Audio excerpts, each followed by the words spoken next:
Au nom du Père et du Fils et du Saint-Esprit, ainsi soit-il.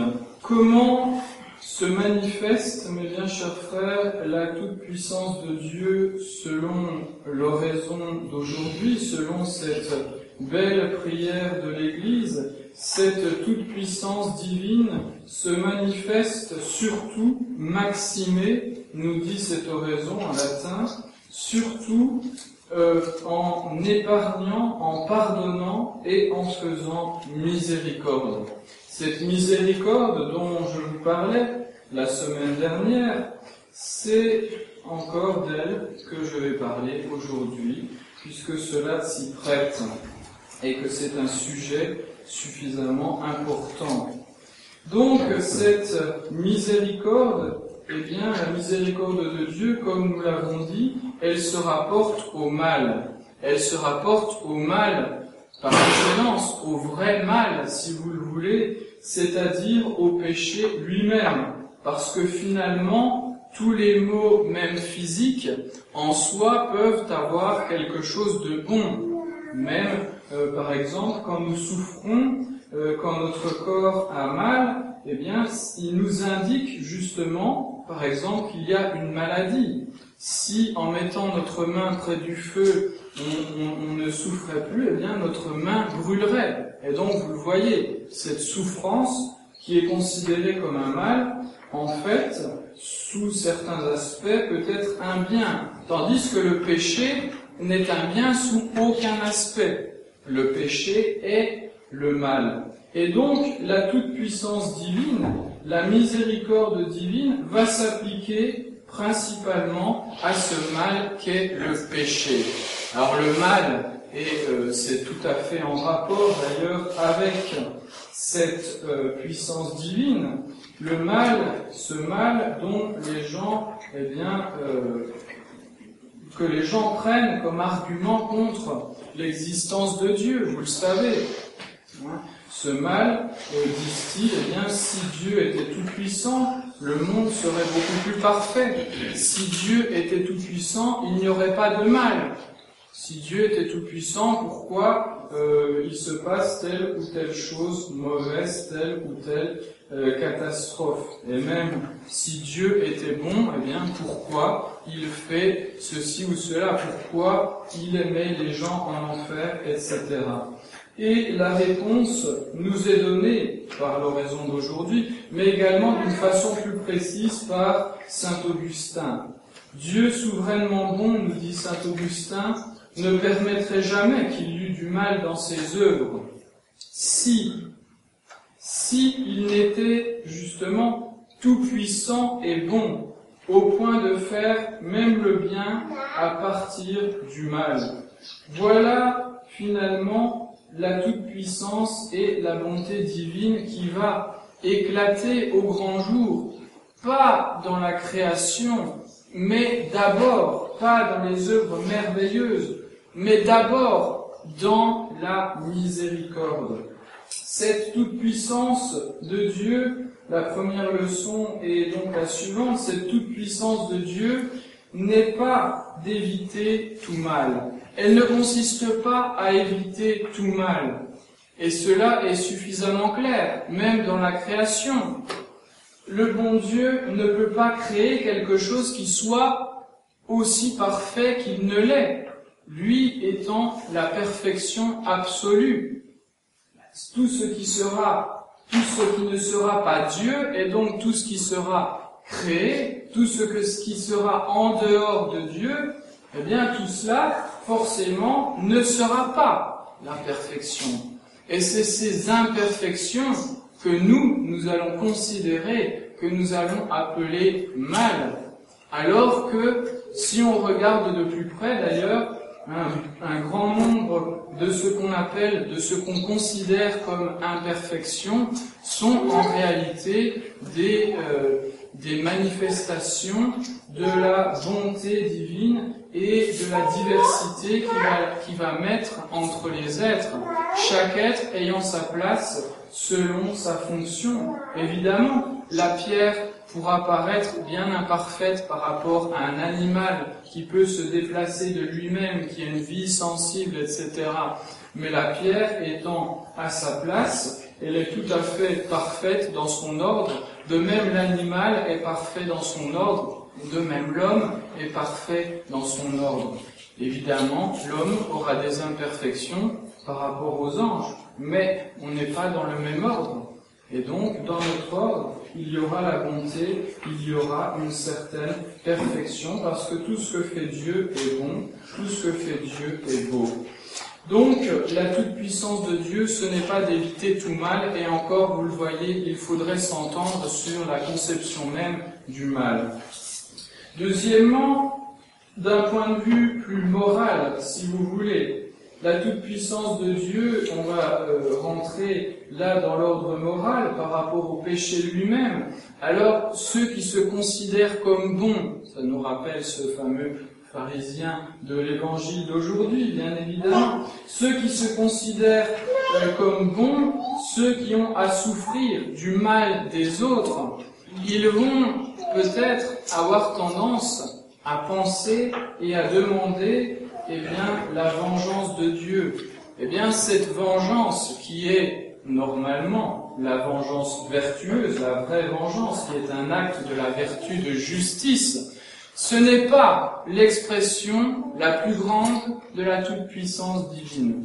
Le bon Dieu, dans sa toute-puissance, d'abord, son but, ce n'est pas de punir les méchants. Alors faisons attention, aujourd'hui, dans la situation actuelle, il y a évidemment des catastrophes. Il y en a de plus en plus. Vous savez, encore hier soir, un chapiteau d'une guinguette s'est effondré sur 400 personnes environ. Il y a des catastrophes de plus en plus nombreuses. Alors, certains seraient tentés de se réjouir. Vous le payez parce que c'est à cause de vos péchés, etc. Est-ce que c'est de cette manière que le bon Dieu agit ? Est-ce que c'est ce qu'il veut ? Est-ce que c'est d'abord la vengeance qu'il veut ? Non, mes bien chers frères. Sa vengeance et sa justice, la justice divine, elle s'appliquera pour les hommes à la fin du monde. Notre Seigneur Jésus-Christ n'a-t-il pas dit dans cette parabole du bon grain et de l'ivraie, laissez l'ivraie et le bon grain dans le champ. Quand ce sera l'heure de la moisson, on va séparer, on mettra au feu, encore une belle image de l'enfer, on mettra au feu le mauvais grain, l'ivraie, et puis on mettra dans le grenier le bon grain. Donc vous le voyez, ce n'est pas l'heure de la vengeance aujourd'hui, et ce n'est pas à nous de réclamer et de nous réjouir du mal qui peut arriver aux autres, bien au contraire.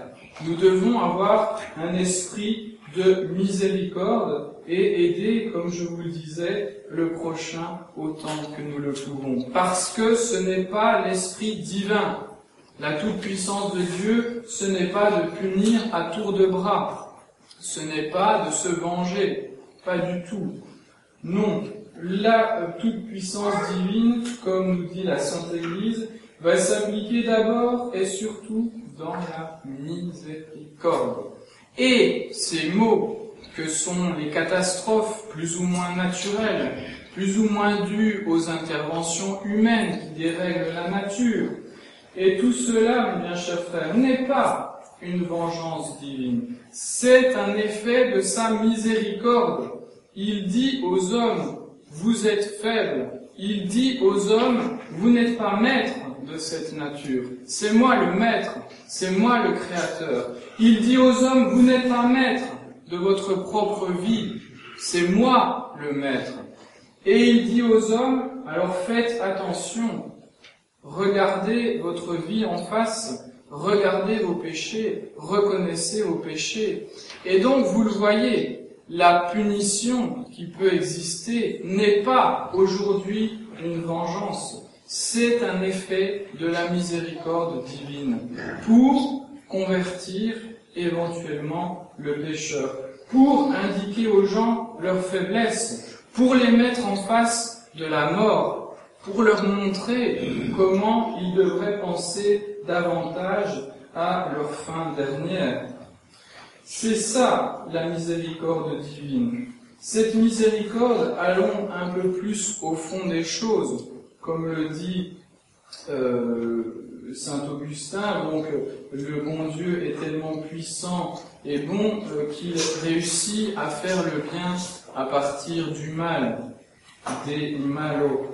Eh bien, la miséricorde de Dieu, qu'est-ce qu'elle va faire? C'est saint Thomas d'Aquin qui répond dans sa somme théologique, comme il peut répondre à beaucoup de choses. Alors certains vont dire que c'est un traité assez sec, austère, mais en réalité, il y a un nombre très important de considérations qui sont très utiles pour notre vie spirituelle et qui sont d'une haute spiritualité. Alors, c'est justement une objection par rapport à la puissance divine, donc c'est pas normal finalement que cette toute-puissance se manifeste dans la miséricorde. Alors, il répond ceci: la toute-puissance de Dieu se montre surtout en pardonnant et en faisant miséricorde. Et là, il cite l'oraison d'aujourd'hui. Parce que remettre les péchés, voilà comment Dieu fait miséricorde. C'est en remettant les péchés.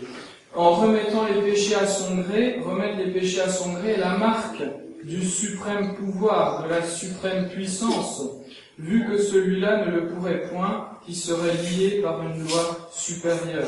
Ce que veut dire saint Thomas d'Aquin, c'est que, d'abord, la toute-puissance de Dieu va s'exprimer dans la miséricorde en pardonnant les péchés, parce que lui est capable, en lui-même, de pardonner les péchés, parce que c'est lui qui fait la loi, parce que c'est lui qui a fait la nature humaine et qui a fait donc les devoirs de cette nature humaine. Et donc c'est lui qui peut pardonner par rapport à ses devoirs. À tel point, nous le voyons dans l'Évangile, que quand notre Seigneur Jésus-Christ dit « tes péchés te sont pardonnés », les Juifs réagissent en disant « Dieu seul peut faire cela ». Et ils ont raison. Au lieu de conclure que notre Seigneur Jésus-Christ est Dieu, ils ont conclu que notre Seigneur est un blasphémateur. Pourquoi? Parce que cela ne leur plaît pas. Parce que les gens auxquels notre Seigneur remet les péchés, les pharisiens les méprisent, tout simplement, comme ce pharisien de la parabole d'aujourd'hui. Mais d'autres raisons sont plus intéressantes. Cela est vrai encore parce qu'en pardonnant et en faisant miséricorde aux hommes, Dieu les amène à la participation du bien infini, ce qui est le souverain effet de la puissance divine. Alors, l'effet principal de la puissance divine, qu'est-ce que c'est? C'est de produire le bien dans les choses. Et qu'est-ce que fait le bon Dieu quand il pardonne? Qu'est-ce que fait le bon Dieu quand il justifie? Une fois encore, comme nous le disons dans la parabole d'aujourd'hui, celui-ci sortit du temple justifié, c'est-à-dire le publicain, parce qu'il avait demandé pardon. Il sort justifié, il sort avec la participation à la vie divine, à la bonté divine, c'est-à-dire il sort avec la grâce. Ce qui veut dire que sans la grâce divine, il n'y a pas moyen de sortir du péché. Cela est impossible. Si on a le péché, on n'a pas la grâce divine. Et si on a la grâce divine, on n'a pas le péché, on n'a pas le péché grave. Le péché grave exclut la grâce de Dieu, exclut cette bonté de Dieu. Donc celui qui pêche, finalement, il va à l'encontre de cette bonté, de cette miséricorde de Dieu. Et il doit faire ce que fait le publicain, c'est-à-dire reconnaître ses péchés, reconnaître sa malice, reconnaître sa misère. Et c'est à ce moment-là que le bon Dieu va pouvoir ôter cette malice, ôter cette misère en donnant la grâce. C'est lui qui nous sanctifie, c'est lui qui nous justifie, et c'est ça, la toute-puissance de Dieu qui s'exprime le plus dans la miséricorde et dans le pardon. Enfin, nous dit saint Thomas d'Aquin, parce que ainsi, on l'a dit plus haut, l'effet de la divine miséricorde est le fondement de toutes les œuvres divines, vu que rien n'est dû à personne si ce n'est en raison de ce qui lui fut donné d'abord gratuitement par Dieu. C'est-à-dire que tout ce que nous avons, finalement, ça vient de la bonté divine. La création du monde est une œuvre totalement libre. Et si c'est une œuvre qui est totalement libre, ça veut dire que ce que Dieu va donner à chaque nature est un effet encore de sa bonté et de sa miséricorde. Or, en cela, surtout, dit saint Thomas, éclate la toute-puissance divine, qu'à elle appartient le premier établissement de tous les biens. Le bon Dieu a établi toute chose bonne, eh bien, c'est un effet de sa toute-puissance, et donc, il y a là aussi la miséricorde qui est présente. Le fait que nous existions, c'est un effet de la bonté, de la miséricorde de Dieu. Le fait que nous puissions sortir du péché par la grâce de Dieu, c'est un effet de la miséricorde de Dieu. Et donc, vous le voyez, ce qui nous intéresse, bien sûr, d'un point de vue moral, du point de vue de notre vie spirituelle la plus prochaine, c'est évidemment cette application de la miséricorde de Dieu dans le pardon des péchés. C'est ça, la véritable miséricorde de Dieu. Mais là encore, vous voyez la différence entre les deux mots, le mal de faute, c'est-à-dire le péché, et le mal de peine, c'est-à-dire la peine qui sera due au péché. Le mal de faute peut être ôté par Dieu. C'est un effet de sa miséricorde. Il sera ôté par Dieu si nous reconnaissons nos fautes, si nous reconnaissons nos péchés. Et si cette faute est ôtée, eh bien, dans une certaine mesure, la peine sera ôtée. La peine éternelle de l'enfer sera ôtée. Il pourra demeurer des peines temporelles, bien évidemment. Et là, la doctrine catholique, la doctrine de l'Évangile, la doctrine de notre Seigneur Jésus-Christ est beaucoup plus respectueuse, c'est normal, de la puissance divine que ne l'est la fausse doctrine des protestants et des modernistes. Que nous dit Luther, par exemple, sur le pardon des fautes?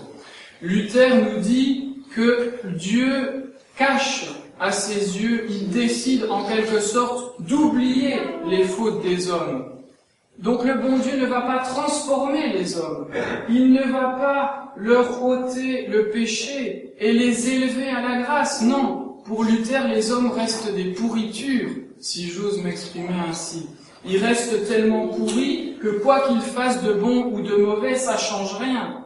Ça ne change strictement rien. Vous pouvez mettre du chocolat autour d'une pomme pourrie, elle restera pourrie et ça restera mauvais. C'est ça finalement Luther, la doctrine protestante. Il n'y a pas lieu, évidemment, de s'extasier devant ce genre de fausse doctrine. Donc pour eux, Dieu ne pardonne pas réellement. Dieu ne va pas transformer l'âme. C'est plus de la miséricorde, ça. Ce n'est plus de la miséricorde, et encore moins de la toute-puissance divine. C'est même une insulte à la miséricorde et à la toute-puissance divine. Et ça, évidemment, nous ne pouvons pas l'accepter, nous ne pouvons pas avoir cette doctrine. Les autres, les modernistes, eux, ils font une confusion entre le mal de faute et le mal de peine. Ils font de nombreuses confusions. Le mal de faute, c'est le péché. Le bon Dieu, en ôtant le péché de celui qui veut sortir du péché, puisque l'homme a été créé libre par Dieu, eh bien, le bon Dieu va en même temps le délivrer de la peine éternelle de l'enfer. Pour les modernistes, ils voudraient que tous les gens soient libérés de la peine de l'enfer sans être libérés du mal du péché. Cela ne convient pas du tout à la toute-puissance, à la miséricorde et à la justice divine. Cela ne convient pas du tout. Celui qui ne veut pas sortir du véritable mal qu'est le péché, eh bien, il subira la peine due au péché. Et vous le voyez, ce mal de la peine, que ce soit l'enfer, c'est un mal relatif. Le mal de faute, le mal du péché est un véritable mal. Mais la peine due au péché, c'est un bien. C'est un bien parce que c'est simplement le salaire dû à celui qui n'a pas voulu de Dieu. C'est donc quelque chose de tout à fait bon, de tout à fait normal. L'enfer est mauvais, bien sûr, pour ceux qui y sont. Ils subissent une peine éternelle, c'est certain. Mais serait-ce de la miséricorde de Dieu de les sortir de cette peine sans les sortir de leur faute? Et serait-ce convenable à Dieu de les sortir de leur faute s'ils ne veulent pas sortir de leur faute? Cela n'est pas convenable et le bon Dieu nous le dit. Le pharisien, il ne sort pas justifié du temple. Il ne sort pas justifié parce qu'il ne regrette rien, parce qu'il ne reconnaît aucun péché. Donc, il ne sort pas justifié. S'il ne sort pas justifié, il sort sans la grâce. S'il sort sans la grâce, eh bien, il subira la peine de l'enfer. Il faut en tirer les conséquences. Et il ne sort pas justifié pour la seule raison qu'il n'a pas voulu reconnaître le péché. Alors, ces gens qui ne veulent pas reconnaître leur péché, après, ils vont demander la miséricorde de Dieu. Cela, évidemment, n'est pas convenable. Ils veulent réclamer la miséricorde de Dieu sans sortir du péché. Ils veulent demander le pardon de la peine, être délivrés de la peine éternelle de l'enfer sans sortir de la cause de cette peine, c'est-à-dire le péché. Cela, évidemment, ne convient pas à Dieu, qui est à la fois tout-puissant, à la fois bon, à la fois juste, à la fois miséricordieux. Il est tout cela ensemble, et si on suit la doctrine de l'Évangile, la doctrine permanente de l'Église, eh bien, on ne peut qu'admirer justement comment toutes ces vertus divines, si on peut dire, ces attributs divins, eh bien, s'harmonisent entre eux de la manière la plus parfaite parce que Dieu est parfait. Et donc, nous ne pouvons qu'admirer ces attributs divins de toute puissance, de bonté, de miséricorde, de justice. Donc, mes bien chers frères, une fois de plus, si nous voulons profiter de la miséricorde de Dieu, faisons comme le publicain de la parabole. Voilà l'attitude que nous avons à avoir. Humilions-nous, reconnaissons notre misère, reconnaissons notre misère et reconnaissons, demandons, comptons pour notre salut, non pas sur nos propres forces, mais sur la miséricorde et sur la toute-puissance de Dieu, et surtout sur cette toute-puissance, car c'est la toute-puissance de Dieu qui nous fait sortir du péché. C'est cette toute-puissance de Dieu qui nous maintient dans la grâce. C'est cette toute-puissance de Dieu qui nous transformera et qui nous aidera à courir, comme le dit cette oraison d'aujourd'hui, vers les biens du ciel. Demandons donc cette miséricorde de Dieu, humilions-nous, reconnaissons nos péchés et aimons Dieu, aimons cette miséricorde, cette toute-puissance de Dieu, cette justice, cette bonté divine, aimons-les par-dessus tout. Au nom du Père et du Fils et du Saint-Esprit, ainsi soit-il.